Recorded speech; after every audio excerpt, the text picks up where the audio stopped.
What's up, creepers? Welcome to Phin and Bryn Spoops. I'm Bryn. And I'm Phin. And today we're going to be breaking down Summer of '84. It's a Shudder exclusive.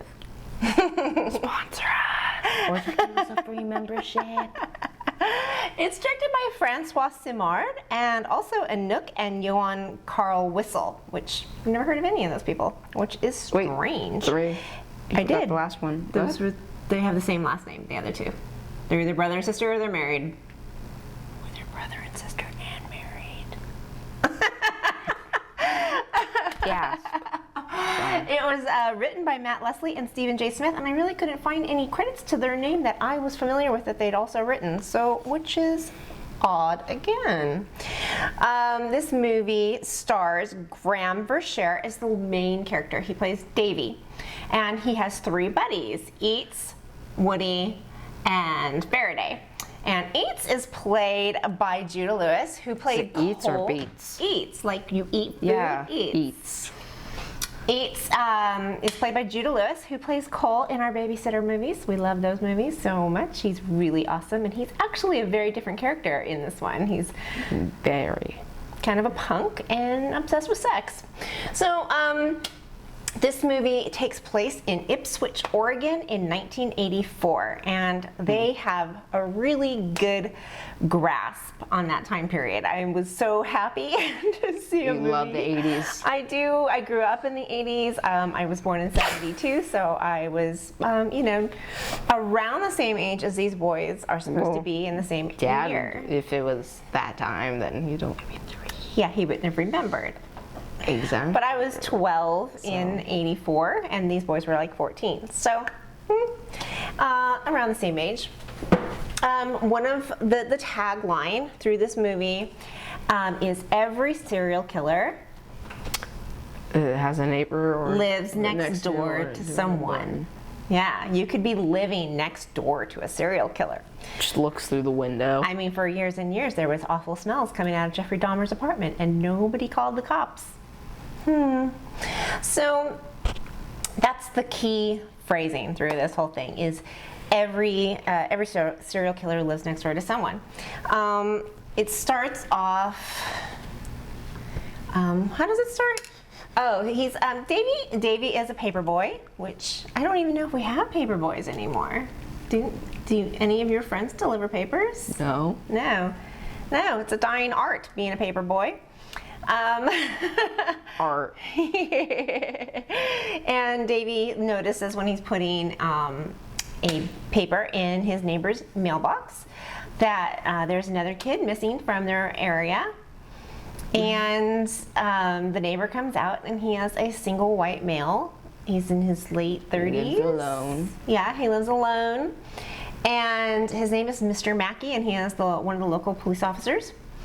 And Davy's like, hey, you didn't leave any money for me in your mailbox. And Mr. Mackey's like, why don't you come inside and I'll get the money for you. So Davy goes inside because it's his neighbor. He's a nice neighbor. He's nice, yeah, I guess so. And Mr. Mackey's like, oh, while you're here, can you help me carry something down into my basement? And it's like this big cabinet type thing. So Davy is being, the nice paper boy that he is. He's like, yeah, I'll help you. And he's like, wow, you have a lot of family, because there's pictures of family all over Mr. Mackey's walls.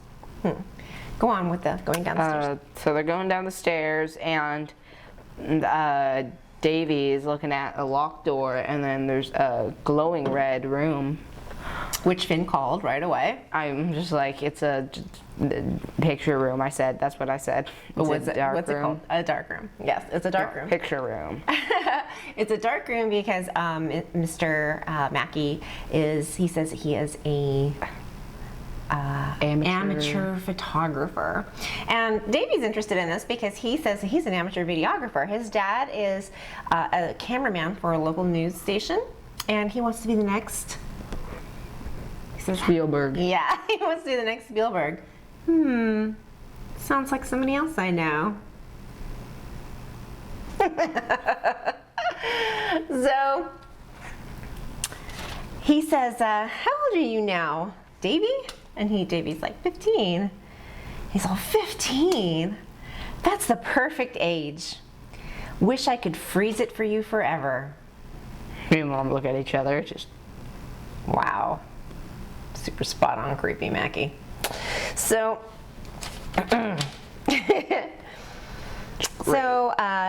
Davy meets up with his friends, eats Woody and Faraday. They have like a treehouse. Yeah. I never noticed them going in, so I didn't know. We never yeah, they said it was a treehouse. Okay, well, you never actually see it going in. Maybe they couldn't afford to build a treehouse, and it's because it's obviously on a sound stage, the interior of it. Yeah. So Davy, Eats, Woody, and Faraday are all up in the treehouse, and it's decorated kind of interesting, don't you think, Phin? Yeah. Lots of centerfolds all over the place. So this movie is very, very fun and very, very nostalgic, but it also comes with that 80s movie nostalgia that boys love to jack off to centerfolds. They love to bring it up to this whole movie. So The entire movie. yes. And then they all talk about the missing kids, and then they move over to Davy's house, and Davy's going to bed, and his mom's coming in to tuck him in, and all over his walls are completely wallpapered with, it's supposed to be like worldwide news. That was like the conspiracy theory paper when I was a kid, or yeah, it was more than National Enquirer. But it's called something else, obviously, because they couldn't use worldwide news. I think it was worldwide news, I'm pretty sure. But anyways, he's got all of these conspiracy theories plastered all over his walls. So he's got a pretty heavy conspiracy theory addiction. And he also has pictures of blurry UFOs, stuff like that, all over his walls, because he wants to believe people. Trust me, he does. And then it shows them later on, the kids going to the bowling alley. Bowling alley is kind of where you hang. It's just Check out chicks. Just where you hang out. Yeah, it was like there, or the mall, or roller rinks, yeah, that kind of thing. So later on that night, Davy's dad gets a call. Oh, well, they do check out Davy's old babysitter, Nikki.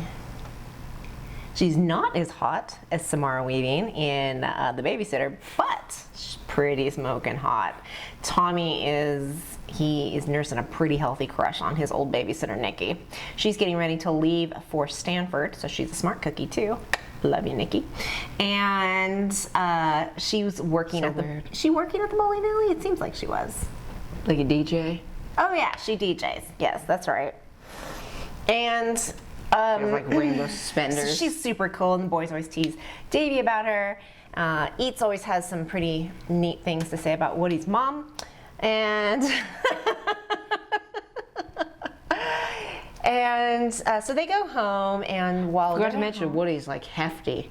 Woody is a big boy. He's a very big boy. He definitely doesn't look like he's 14 or 15. He's a big kid. Davy's dad, the news cameraman, he gets a phone call from work, so that he's got to run because the sheriff has a big announcement to make. What's the big announcement? Oh yeah, They have a serial killer on the loose. They have a serial killer on the loose. This is huge news for this little sleepy community of Ipswich, Oregon. Uh-oh. And Stinky. And it seems he takes boys aged 12 to 15 or something like that, 12 to 16. Like that. Boys their age. So I'm trying to remember what they call him now. That's the thing. They call him the Something Slayer. The Bay Area Slayer, or the Maybe. Bay. It's something Slayer. Talk to them while I look. I don't know. What am I supposed to What say? else am I supposed to say? What They go over comes to next? Sam's house because Sam hasn't been seen in a few days. Sam and his family. yeah. They go over to Sam's house. Oh, and they're like, hey, doing.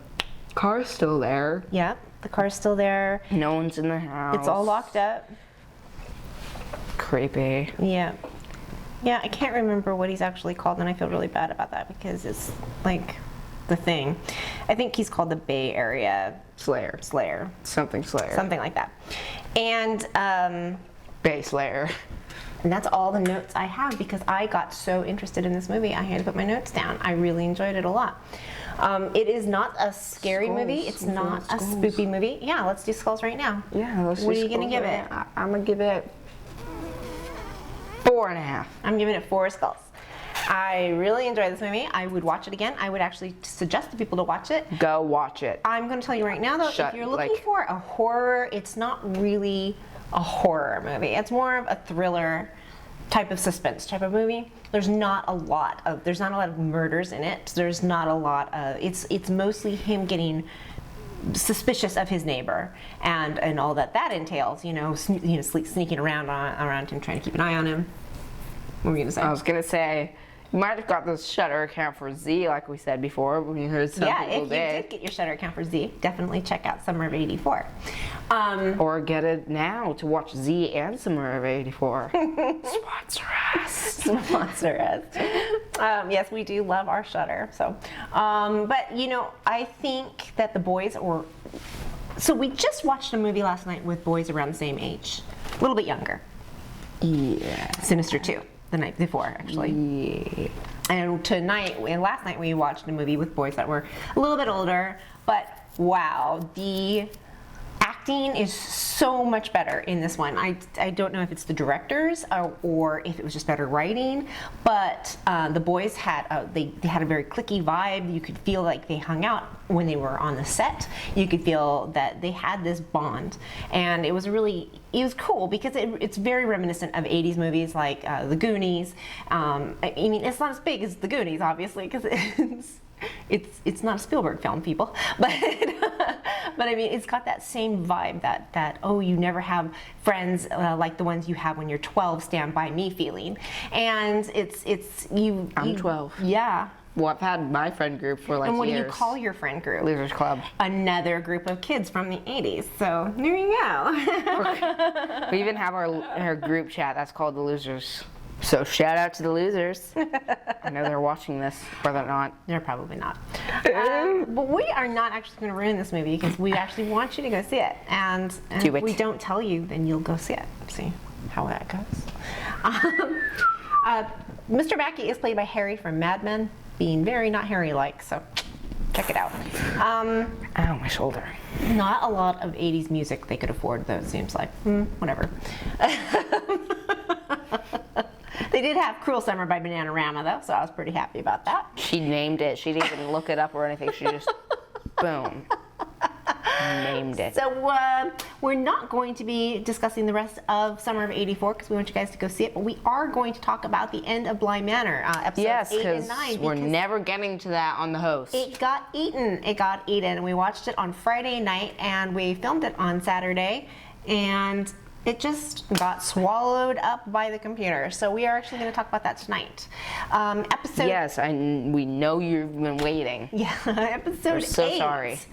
It's the lady. Sisters. Yeah, the Lady in White story. Viola and Perdita, which are, I noticed immediately, both Shakespearean names. Viola from Twelfth Night and Perdita, I think, from Winter's Tale. So.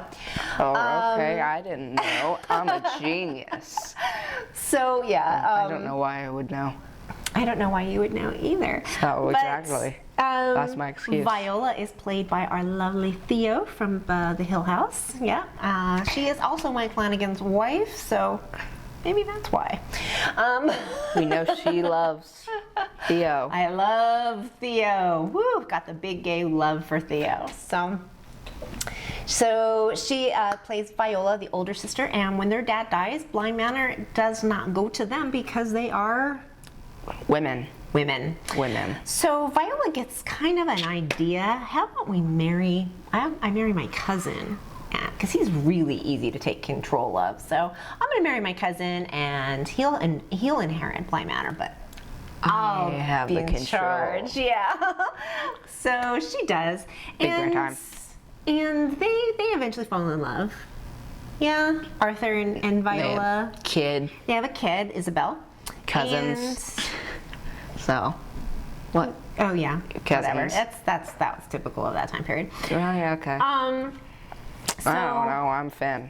Viola and Arthur have a baby named Isabel, and Viola gets pretty sick pretty quick right after she has Isabel. Yeah, she has tuberculosis. It's just like blood. And this one has seen Moulin Rouge, so he knows what comes next when people start coughing up blood. Except no. She refuses to die. refuses to die. She basically tells the priest that comes to, to help her along. Frick you. To move his ass along because she ain't going. And she lingers for years. She lingers. That's the only word for it. Yeah. Years. What you looking at? It looked like a spider, but it was not. Perdita and Arthur sort of develop a relationship because Viola is bedridden and so sick all of the time. And Perdita has been abused terribly by Viola. Viola like slaps her and she tells some terrible things, and she's tired of seeing her sister suffer, and she's tired of suffering because of her sister. So she says that, you know what, I've been thinking of a word a lot lately, and that word is mercy. But then I realized it's not really the word mercy, it's enough. And she smothers her with a pillow. No. With her hand. Oh God, she kills her sister. Oh, so bad. So then we see Viola, who's dead, who refuses to leave the manor. She's like locked in a room, and she's locked in a room for a really long time. Before she died, though, she did pack up all of her silks and all of her jewelries and put it in a trunk. And she told her husband, nobody opens this trunk except our daughter Isabel, when she's of age. when she's of age. So nobody is allowed to go into that trunk. So after Viola dies, she's kind of stuck in this weird limbo where she's like in a room, she can't leave it, but time's just going by and by and by. And she's just waiting for her daughter to open the trunk so she can be reunited. Wait. So then Arthur loses all of their money. I was about to go to that, yeah. Okay, yeah. Arthur loses all of their money, and they're going to lose Bly Manor. Oh no. Yeah. So Perdita's just like, hey, there's a bunch of silks and jewels up in our attic thing up there. Yeah, so she let greed take over, and she went up there and she opened Oh up yeah, that he trunk. didn't know. She's Stole just like, the keys. hey, hey, hey. This was a very intricate trunk. There was like 3 locks. Yeah.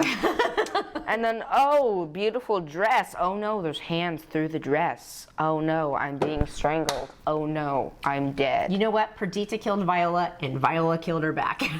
Yep. It shows Viola, and she's waiting, and then it shows her sister coming in and looking at the trunks, and she just goes, strangles her. She's big mad. She's big mad, people. Yeah, it's big mad time. So Arthur comes up and he sees Perdita's body up in the attic, and rude. And so Arthur comes up and he sees Perdita's body in the attic, and he's like, this place is cursed and we're out of here. So he takes the trunk and yeets it into the lake. And you see the Viola shaking in the room and stuff, and she's like, yay. And then because she's taking with, and then she's in the water. And Isabel's gone, and Arthur's gone, and she's down there. And they threw her in the lake. And she's down there for so long that she Rude. loses her face, and she starts haunting other people. Well, that she come to live in the walks manor. and then looks at the bed.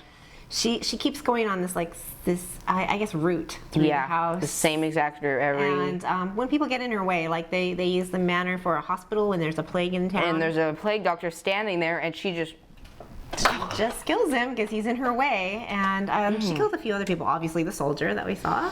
We didn't see that part, but she obviously kills the soldier. She also takes a child who is friends with Flora, who was in the bed. Yeah, he was in her bed, and she thought, oh, it's my baby. And so she just takes him, and she walks into the lake with the baby. And he's like, I don't know, 4 or 5. It was awful. So then we are back to Danny being taken by her, because Danny gets in the way of the woman in white, our au pair. She gets taken by her. And Gotta go off screen real quick. is that the end of episode 8? Yeah. Okay. I gotta go itch my nose. So I'm done itching my nose. I'm the best. I was sitting there just like. So the Lady in White story, episode 8, that is an actual loose retelling of another Henry James story. Henry James wrote The Turn of the Screw, and this is another story that he wrote, a very short one. I actually read it in college, and it was I think it was called The Romance of Certain Old Clothes. So it was loosely based on that. So cool. Cool. So episode 9 starts with Danny being dragged by the woman in white, and Henry's not there yet. Jamie and Owen have left. Yeah. So nobody's there. Nobody's there, but Except Mrs. Gross, but she doesn't know anything's happening. and she's dead, so she can't help. And Flora and Miles is taken over by Peter at this point. Yeah, so He's Peter. So Flora goes running after the woman in white and is like, Yeah. And she says, take me or something like that? yeah, to replace her. Yeah. She takes her And she takes Flora. And she starts walking with Flora, and to the lake, and Danny's like, Danny's screaming at Rebecca to help Flora. Right?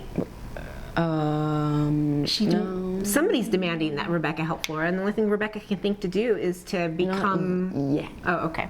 So they're getting dragged, and then, no wait, not dragged, she's holding Yeah, she's Flora. holding her. And Henry pulls up. Yeah, Henry pulls up. Or does Mrs. Gross see that? Because I remember one scene where she's in the doorway looking. I don't remember. I think she's in the doorway Their looking, Uncle and Henry, she goes running. who is possibly probably Flora's dad, Definitely. shows up. Definitely. It's just implied. So. Uh-huh. So Henry shows up and goes running over there and trying to save Flora, and then the woman in white is just like, no, she eats him, right? no, strangles him and then drops him. Oh, and yeah, he's like, so he's we dead think, now. Yeah, Henry's dead. So, and she's still carrying. Oh, and that's when they ask Rebecca to do something. Who was it? Was it Mrs. Gross? Mrs. Gross, and I'm sure she's the only one that could see her at that point. Yeah. And Mrs. then, Gross asks Rebecca to do something, and Rebecca, the only thing she can think to do is to switch bodies with Flora. yeah. To send Flora to tuck her away into a memory, and she'll take over the body and die for her. Yeah. It's the only thing Rebecca can think to do. Well, the only thing she can do, Yeah. and this is intense. Because so all of the ghosts are there because of the woman in white. Nobody can. Oh, yeah, they it's like die on it's the at a grounds. gravity well? Yeah, she's got a gravity They're well. stuck in a And so if gravity they well. die That's on the why they grounds, can't leave. cannot leave. So they are all kind of chained to this woman in white. So Viola. Yeah. So Oh. now, so who's? Oh yeah, isn't Owen there? Yeah, Owen's there. He's And- working on Henry. And then Mrs. Gross is talking to Henry because Henry's a ghost now. Yeah, because Henry's standing next to her and watching his body getting And CPR'd by Mrs. Gross Owen. is like, Tell him I love him. I loved him. I loved him so much. you can do this better. Well, she's like, tell him I loved him. I loved him so much, and the rest was just. And then he wakes up before he hears the rest of it. But it's a call back to Nell saying the rest was just confetti in Hill House. And, Hill House was the best. right. And so Henry wakes up, and Danny runs out into the lake to save. And she see saw what Flora. happened before with like Rebecca, and What so happened to Rebecca though? she's in. Okay, yeah, Florida she's now, in Florida. and she's like, you, me, us, You, or me, us. It's you, and it's me, it's us. and the woman in white's gone. And Where is she's she? in Danny. And all the ghosts disappear. All of the ghosts disappear, even out of the kids. Yeah, So the so- kids are free too. Where's But Miles? you know what? Peter actually apologized to Miles at the end because he comes out of Miles. Oh, at the yeah. end and he said, "I'm so sorry. I'm so sorry." And my heart breaks for Peter and Rebecca because Peter had a really shitty childhood and he treated Rebecca shitty, and like she had a shitty relationship with Peter, and it was just a mess. It was a toxic relationship that they both felt terrible for at the end. They were just so. There's just very attractive people, and they were Oh very. wait, we attractive forgot each to other. mention. Yeah, because Owen's just there now, but we forgot to mention Owen and Mrs. Gross, no, Owen and Jamie. Jamie arrived and saw Henry's car and stuff, and they come running. That's when Owen's there, and Jamie's just watching like, whoa. So and then We should mention that I started noticing there a couple of similarities. Oh, yeah. between a couple of accents. from the narrator, Yeah, Jamie. I'm all- You know what? The only two people that have Northern England accents in this whole thing are the narrator and Jamie. So I started getting real suspicious. So they leave. And it's The kids leave with Henry. I said they were going to go to America. I think that's what they said they were going to do. Yeah. So the kids leave with Henry, and I think Henry tells Owen what Mrs. Gross said. Yeah. Yeah. Jamie and Danny leave. As we were very concerned that they weren't going to be able to leave. because the woman in white is in Danny. No, because I guess her gravity well's gone. Yeah. So she cannot. So they leave and they start up a flower shop, and they have they have like maybe 8 or 9 years actually. Yeah, they have years. They have together. Years together. But it shows a bunch of stuff, and Owen's her restaurant. Yeah. Called a batter place. That's what it was. I looked it up. Freaking hate puns. And so he says the kids don't remember any of anything, it. or Mrs. Gross, or Mrs. Jessel, Rebecca, or Danny. Nobody. They don't remember any of it. Even though they saved. Yeah, which is for the best. Danny is really, really paranoid that she's going to get taken over by the lady in white, because she can kind of feel her in the back of her head all the time. But sometimes she sees her in reflection. Like, she was so gone, like it was going to take her a while to take over, I think. Yeah. She was just like a fragment piece of a person when she went in. So it would take her a little while to get all that back, I think. And she keeps looking, she keeps seeing her in reflections and stuff. And eventually, when she starts realizing it's all of the time, she realizes it's her time. She's got to go. So she leaves Jamie a note. Yeah. And that she had to go and stuff, and Jamie knows exactly where she is. Where'd she go, Phin? Bly Manor. And into the lake. Jamie jumps into the lake, and she finds her at the bottom of the lake. She drowned. So then we cut forward to 2007. Rebecca died in the lake. She floated. Well, sometimes you float, sometimes you don't.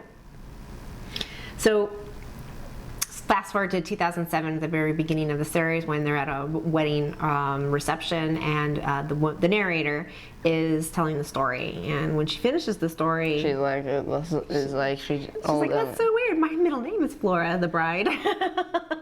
But she toasts. Henry's there, and Owen's there.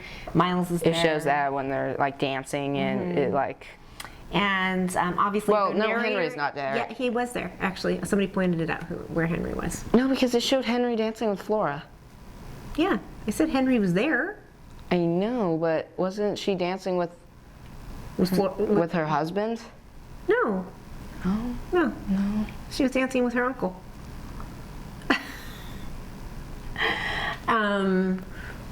So obviously the narrator is Jamie, and she's telling this whole story. Yeah. And she says, Flora says she was wrong. It wasn't a ghost story.